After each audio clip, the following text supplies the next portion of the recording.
सतगुरु की साजी निवाजी प्यारे सात संगत जी, प्यार और सत्कार से कहना धन निरंकार जी।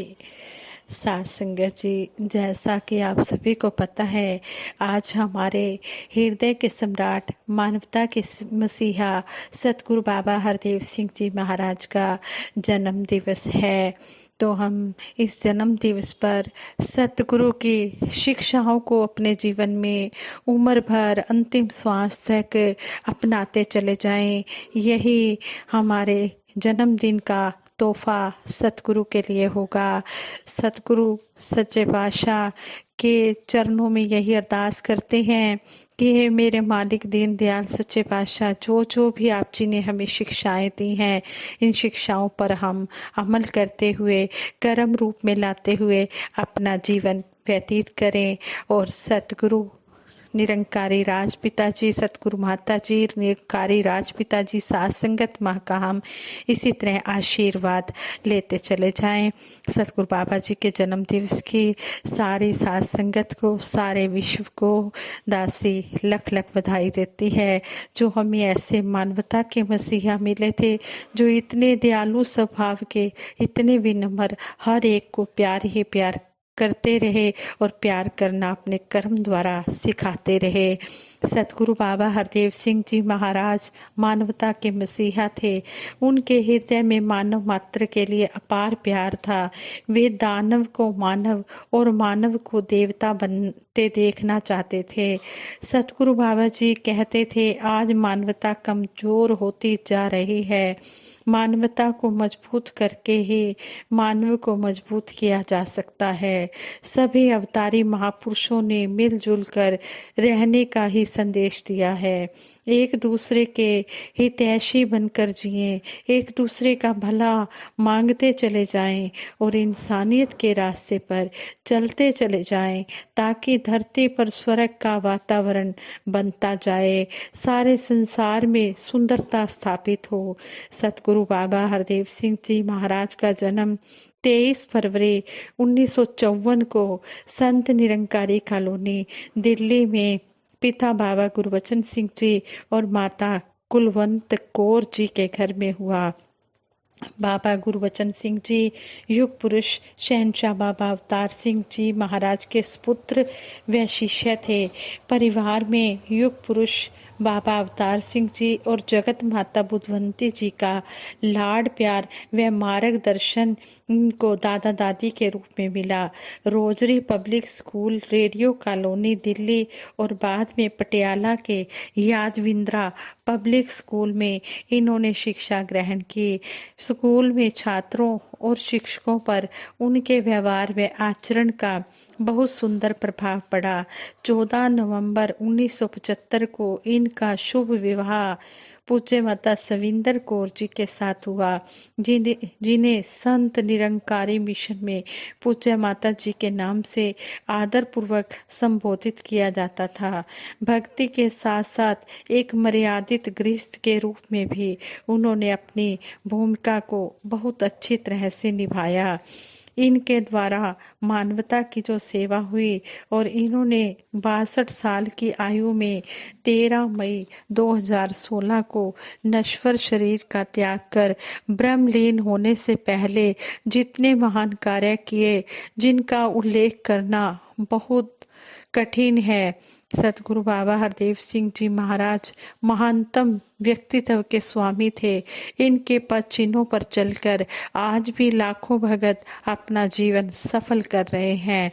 इन्हें बर्मिंघम में यूके का सबसे बड़ा सम्मान क्वींस अवार्ड बहुत ही आदर पूर्वक भेंट किया गया, जो किसी समाज सेवी को उसकी महत्वपूर्ण सेवाओं के लिए दिया जाता है। महारानी के प्रतिनिधि ने वहां इसे सतगुरु बाबा जी और पूज्य माता जी को सम्मान पूर्वक प्रदान किया था। इस अवसर पर लॉर्ड लेफ्टिनेंट सर्वश्री पाल, सभापति deputy lieutenant Simon top man उपस्थित थे।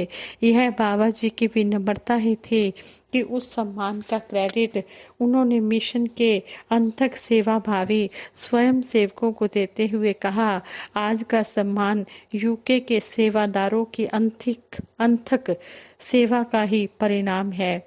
इन्होंने मिशन के स्वयं सेवकों को बढ़ चढ़कर ऐसे ही सेवा करने का आशीर्वाद प्रदान किया। सतगुरु बाबा हरदेव सिंह जी महाराज के जन्म दिवस 23 फरवरी को संत निरंकारी मिशन विश्व भर में गुरु पूजा दिवस के रूप में मनाता है। गुरु पूजा दिवस के अवसर पर सफाई अभियान और वृक्षारोपण अभियान चलाकर उनको नमन करता है। सतगुरु बाबा हरदेव सिंह जी की अमिट यादें लाखों भक्तों के दिलों में समाई हुई हैं, जो हर पल मानवता की भलाई करने की प्रेरणा देती हैं। परमात्मा और इसकी भक्ति के बारे में बाबा जी के विचारों ने सारे संसार को प्रभावित किया। ये फरमाते थे, शाश्वत केवल यह प्रभु परमात्मा निरंकार है। इस शाश्वत परम सत्ता का आधार लेना है, इसको हृदय में बसा लेना है, इसको अंग संग जानकर आठों पहर इसी के एहसास में जीवन जीना है। तभी हमारे मन की भावनाओं को सुंदरता मिलेगी। संसारिक प्रवृत्तियां तो हमें गिरावट की ओर ही ले जाती हैं। सच्चाई की तरफ जागरूक होकर ही गिरावट की बजाय हम ऊंचाइयों की तरफ बढ़ सकते हैं। भगत के निर्मित प्रभु प्राप्ति का कठिन काम वे बड़ी आसानी से कर देते थे, इसलिए इन्हें भक्तों का अपार प्यार मिलता रहा। इनकी इनायत का जिक्र भक्तों की जुबान पर होता था। ओ प्रीतम, तेरी जो इनायत हुई है, मेरी रूह की पूरी चाहत हुई है। सतगुरु बाबा जी हर भगत के विवेक को उनके मनों में जागृत देखना चाहते थे। इनका कहना था, हमें असर लेना है तो इनका लेना है जो सज्जन स्वभाव वाले हैं, जिनमें भलाई नेकी की भावना है और जो अपने पराये का भेद मिटाते हैं, जिनके लिए सारी मानवता सारे इंसान अपने हैं, कोई भी पराया नहीं है, जिनके मन में इतनी विशालता होती है कि उसमें सारे जहान का दर्द समा जाए, उन्हीं का प्रभाव लेना है, उन्हीं का अनुकरण हमने करना है। वास्तविकता में यही विवेक पूर्ण काम है। सतगुरु बाबा जी समय के सतगुरु और मानव मात्र के मार्गदर्शक थे। ये भक्तों में सुंदर भाव भरना चाहते थे और अक्सर फरमाते थे, भगत जन प्रार्थना भी करते हैं, साथ ही साथ सुंदर व्यवहार भी करते हैं। ये यही चाहते थे कि सद्भावना और सद्व्यवहार का सलीका हर किसी को आ जाए, हर किसी की अच्छी भावना हो, अच्छा व्यवहार हो। जिन भावनाओं से युक्त होने से इंसान ऊंचाइयों को प्राप्त कर सकता है, उस रास्ते पर ही इंसान चल निकले और अपने जीवन को सफल कर ले। इससे ही इंसान का संसार में आना और संसार में रहना मुबारक हो पाएगा। और फिर जब वह संसार से रुखसत होगा तो अपना यश छोड़कर जाएगा, दूसरों के लिए प्रेरणा का कारण बनकर जाएगा। इनकी करुणा भक्तों पर कभी न खत्म होने वाली अमृत वर्षा के समान थी। भगत इनके उपकारों को याद करके कह उठते थे, तेरी अमृत भरी गागर कभी खाली नहीं होती। मैं पीता हूँ इसी गागर से, ये खाली नहीं होती। सतगुरु बाबा हरदेव सिंह जी महाराज घर, परिवार और समाज में व्यापत खुदगर्जियों को दूर करना चाहते थे। बाबा जी अक्सर कहते थे, अपने ही परिवारों में कितनी कितनी खुदगर्जियां बढ़ती चली जा रही हैं। पता भी होगा कि भाई का हक है, लेकिन जोर जबरदस्ती से वो भी हक छीन रहे हैं। अपनों का भी हम लिहाज करने को तैयार नहीं हैं, उनका भी शोषण करने में लग जाते हैं। बेगानों की तो बात दूर, जिनको अपना खून कह रहे हैं, अपना परिवार कह रहे हैं, वहां पर भी दांव पे दांव लगाए जा रहे हैं। वे भौतिकता की अंधी दौड़ में पड़े इंसान के हालात में सुधार देखना चाहते थे। उन्हें आभास था, सतगुरु बाबा जी को आभास था कि आज इंसान भौतिकता की ओर तो जागृत है, लेकिन अध्यात्म की ओर सोया हुआ है। ये फरमाते थे, इंसान आसानी से गफलत की नींद से नहीं उठता। पीछे कई सालों से सोए हुए एक अंतरिक्ष यान को वैज्ञानिकों ने फिर से जगा दिया, तो ख्याल आया कि मशीन को तो कुछ निर्देश देकर एक आध बटन दबाकर जगाया जा सकता है, लेकिन इंसान को जगाने में सारी उम्र लग जाती है, फिर भी यह इंसान जागता ही नहीं है। इस हिसाब से धड़कनों वाला इंसान मशीनों से भी पीछे रहते हुए क्रूर और निर्दयी बनकर जीवन जीता चला जाता है। सतगुरु बाबा हरदेव सिंह जी महाराज की उदारता और कृपा सब पर समान रूप से बरसती रही। तभी तो भक्तों ने कहा है, हर देव मिलते न तुम अगर हमको, हर देव मिलते न तुम अगर हमको, ढोते उम्र भर तब हम भी भरम को। सतगुरु बाबा हरदेव सिंह जी महाराज प्यार से भी प्यारे थे, भक्तों की आंख के भी तारे थे, आंखों के तारे थे। जो भी इनसे मिलता वह इन्हीं का हो जाता था। इन्होंने मानव मात्र को आध्यात्मिक स्तर पर मजबूत किया और मानव के विचारों को समाज कल्याण कार्यों की ओर उन्मुख किया। इनके द्वारा बाबा गुरबचन सिंह जी की याद में मानव एकता ब्लड डोनेशन कैंप की जो अटूट श्रृंखला शुरू की गई, जो अटूट चेन शुरू की गई, वह आज भी लाखों यूनिट ब्लड डोनेट करने के बाद उसी उत्साह से आगे बढ़ रहे हैं, आगे बढ़ रही है। स्वयं ब्लड डोनेट देकर बाबा जी ने लोगों को ब्लड डोनेट करने की प्रेरणा दी। इन्होंने आगे बढ़कर मुंबई में मिशन का स्वयं का निरंकारी ब्लड बैंक स्थापित किया, जो आज मानव मात्र की सेवा में लगा हुआ है। पर्यावरण संरक्षण के लिए सतगुरु बाबा हरदेव सिंह जी महाराज ने सफाई अभियान व वृक्ष लगाने का अभियान शुरू किया। इनके द्वारा स्थापित संत निरंकारी चैरिटेबल फाउंडेशन आज कितने लाखों वृक्ष लगाकर लगातार इस अभियान को आगे बढ़ा रहा है। बाबा जी के जन्मदिन के उपलक्ष्य में कई जगह पर कई ब्रांचेज में ब्लड डोनेशन कैंप भी लगाए जाते हैं। सफाई अभियान तो सारे ही विश्व में चलता है। इस दिन सफाई अभियान तो सारे विश्व में चलता है और वृक्षारोपण भी होता है, वृक्ष भी लगाए जाते हैं। भारतीय रेल के स्टेशनों की सफाई के लिए इनका योगदान कभी भुलाया नहीं जा सकता।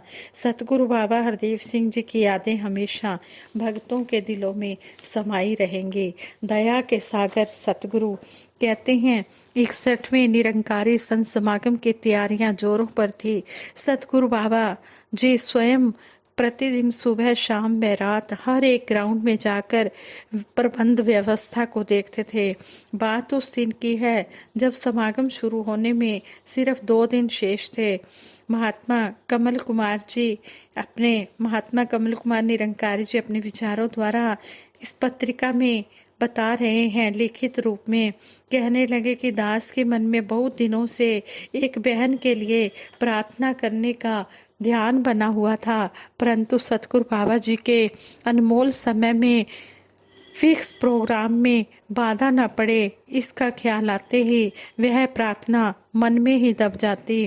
परंतु उस दिन भाव का वेग तीव्र होने के कारण दास ने वह प्रार्थना एक महात्मा जो कि हजूर की सेवा में रहते थे, उनके द्वारा हजूर के चरणों में रखने की प्रार्थना कर दी कि एक बहन जो उत्तरांचल की है, बचपन से ही वह सेवा सत्संग सिमरन करते हुए हर समागम में उपस्थित रहती है, परंतु अब की बार वह नहीं आ पा रही है क्योंकि उसका ऑपरेशन हुआ था रसोली का और डॉक्टर ने 3 महीने के लिए बेड रेस्ट का निर्देश दे रखा था।